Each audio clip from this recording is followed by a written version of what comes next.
If your team is working hard to come up with the most innovative marketing campaign of the year, you might want to put them on a low budget and tight timeline. And that's because constraints and boundaries create a hotbed for innovative creativity.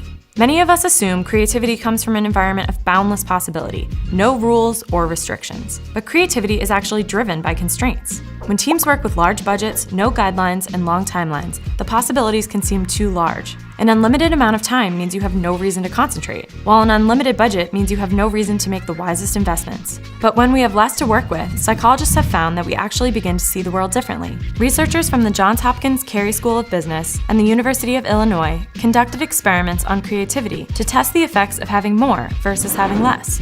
They found that new creative inventions and innovations all came from restricted resources or constraints. In our product-saturated world, we have little incentive to creatively maximize what's available. Meta said, when we have an endless supply of prefabricated imagination from our smartphones, video games, and TVs, our creativity muscle begins to atrophy. It makes even more sense when you compare affluent and poor countries. According to Meta, if you look at people who don't have resources or only have limited resources, they actually end up being more creative with what they have. Meta and Zoo concluded that when people face scarcity, they use resources in less conventional ways because they have to. Less resources push you to be strategic. So while you may not think of your budget getting slashed this quarter as a road to your next big marketing campaign, it may set the stage for some creative solutions you wouldn't expect.